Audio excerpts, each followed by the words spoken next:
Hi investment traders, welcome back to the channel. और आज है 4 दिसंबर 2025। अगर आपने कुछ दिनों पहले मेरा वीडियो सुना था जिसमें मैंने एफएनओ के ट्रेड्स निकाले थे, मैंने आपको सारे नाम गिनाए थे। बोला था मैंने आपको कि जितने भी ये स्टॉक्स हैं आईटी से रिलेटेड, अगर नहीं तो आप जाके देखिए। मैं आपको बता देती हूँ कौन सा वीडियो आपको जाके देखना है। राइट, देखो मार्केट उसी को बिलोंग करता है जो प्रिपेयर होके आता है। जो रैंडम आता है, तुक्केबाजी के साथ आता है ना, उसके मार्केट उसको रिस्पेक्ट ही नहीं करता है।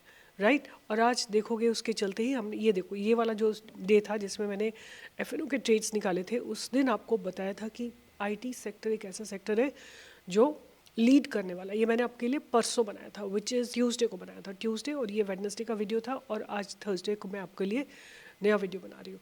तो आपको मैंने 2 दिन पहले बता दिया था कि IT is the one which is getting ready to give you a breakout. Right, और इस दिन आज की डेट में आप देखो जितने आईटी सेक्टर के स्टॉक्स हैं, आज के जो टॉप गेनर्स हैं, आप देखो Coforge is a top gainer. Right, then इसके बाद आप इन्फी देखो, इन्फी, टीसीएस देखो, आप TCS is a top gainer. Then आप एम्फोसिस देखो, एलटीआईएम देखो, LTIM is a top gainer. Right, so all the IT stocks have given a beautiful breakout. आप लोगों के लिए एक और स्टॉक हम लोगों ने स्टडी के लिए सिलेक्ट किया था, वो था हिंद कॉपर। आप इसका भी देख सकते हैं कि किस तरह का इसमें आज के दिन मोमेंटम आया है।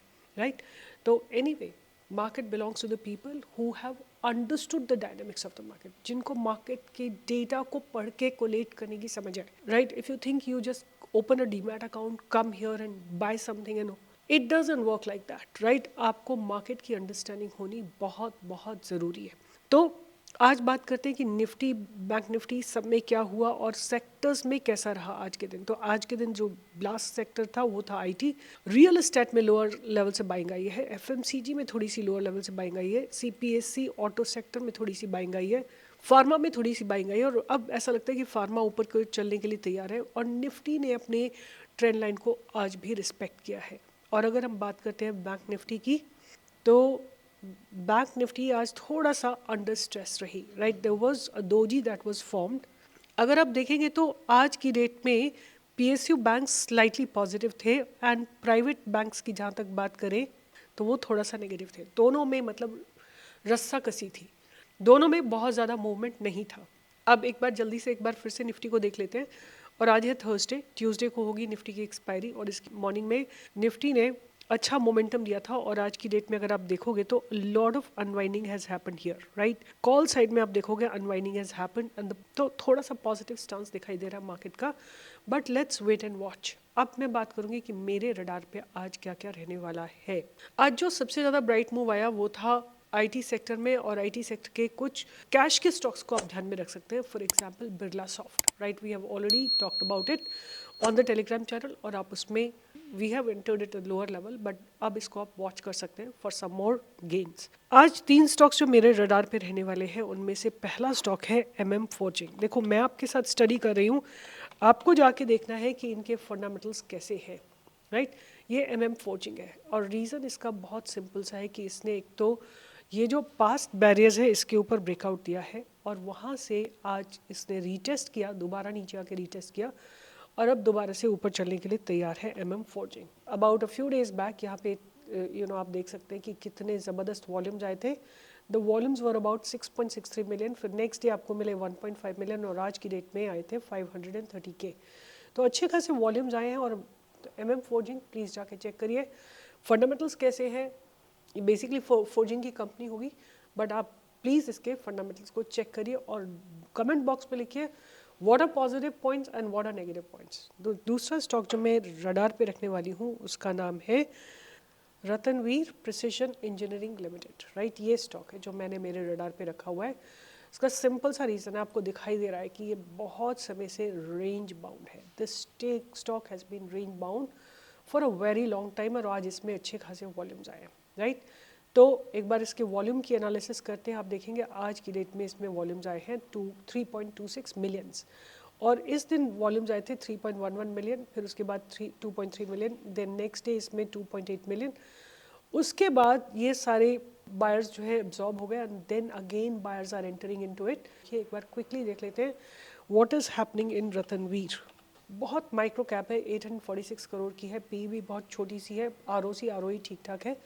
Basically they are into Precision Engineering manufactures and sells diverse range of stainless steel products, right?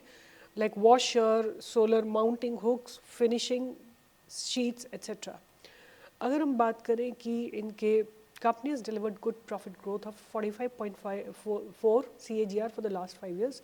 Debtor days have improved, right? Sales की बात करें तो सेल्स इन्होंने लास्ट 3 सालों में ऑलमोस्ट डबल से भी ऊपर किए है। और अगर हम बात करते हैं कि ऑपरेटिंग प्रॉफिट मार्जिन्स की तो वो स्टैगनेंट है अबाउट 10%। और नेट प्रॉफिट की बात करें तो 7 करोड़ से बढ़ के 14 करोड़ हो गए और इनका ईपीएस एक स्टैगनेंट है, मतलब कुछ खास चेंजेस नहीं है। और अगर हम ईयर ऑन ईयर सेल्स की बात करते हैं तो इन्होंने लास्ट 5 सालों में अपनी सेल्स को 3.5 टाइम्स किया है और अपने ऑपरेटिंग प्रॉफिट मार्जिन्स को 8% से बढ़ा के 9% पे लाए और नेट प्रॉफिट को 7 करोड़ से बढ़ा के 52 करोड़ पे लाए, मतलब 7 टाइम्स किया है। That's a good growth. And reserves की बात करें तो रिजर्व्स ग्रो कर रहे हैं और बोरोइंग्स भी ठीक ठाक हैं 214 करोड़ की। और they are generating cash from operating activity, they are generating profits and profits are growing and they are having positive net cash flow. Debtor days have drastically reduced. Or promoters holding is 50.72 and FIS holding is stagnant, DIS holding is also very nominal and public holding is fine. So overall मुझे कोई इसमें negative नहीं दिख रहा है और मुझे ऐसा लगता है कि ये शायद आपको एक अपवर्ड मूवमेंट दे दे, क्योंकि वीकली टाइम फ्रेम में ये स्टॉक मुझे बहुत अच्छा लग रहा है, डबल बॉटम लगा के और कंसोलिडेशन को क्रॉस करने की तैयारी में है। तो रत्नवीर को आप अपने रडार पे रख सकते हैं। लास्ट में जो स्टॉक रहेगा उसको हमको प्रॉपरली स्टडी करना पड़ेगा because I have come across this stock for the first time. This company name is Ratan TMT Limited and market cap is 1933 crores. P is insanely high. I think that's the biggest red flag that I can see. ROC and ROE is just nominal. And अगर हम बात करें ये क्या करते हैं तो पहले they were known as Ratan Rolling Mills Private Limited is in the business of manufacturing premium quality TMT bars conforming to ISI standards. Right? TMT bars बनाते हैं basically. और अगर हम बात करें कोई भी प्रोज नहीं है, सारे कॉन्स ही हैं। सेल्स देखी जाए तो डिक्लाइन हो रही है। I don't think so we need to look into it. The only thing was कि इसका प्राइस एक्शन बहुत अट्रैक्टिव था, बट ओनली थिंग अगर किसी को एंजॉय करना है इसका मोमेंटम आप देख सकते हैं, शायद कंपनी टर्न अराउंड कर रही हो। मुझे इसका प्राइस एक्शन अच्छा लगा था तो मैंने इसको सिलेक्ट किया, बट एंड इसमें कुछ 10 से 15 करोड़ रुपए भी आज डिप्लॉयड हुए थे। And but I when I see its fundamentals they are miserably bad and I am not interested in buying, but the fundamentals are really bad. अब आप में से बहुत सारे लिखोगे कि पढ़ा क्यों, स्टडी क्यों किया। मैंने पहले स्टॉक सेलेक्ट किया, फिर मैंने उसके फंडामेंटल्स आप लोगों के साथ साथ स्टडी किया और वो नहीं मुझे समझ में आई। So with this I will be signing off. आज की डेट में आपने कुछ पैसा बनाया कि नहीं बनाया, लर्निंग किया कि नहीं किया, कुछ are you growing as a human being in the stock market, आपको स्टॉक मार्केट के डायनामिक समझ में आ रहे हैं कि नहीं आ रहे, पूरा सब कुछ कमेंट बॉक्स में लिखिए। I want to hear from you and I'll see you in the live market tomorrow from 10 to 11 and all the best guys, take care.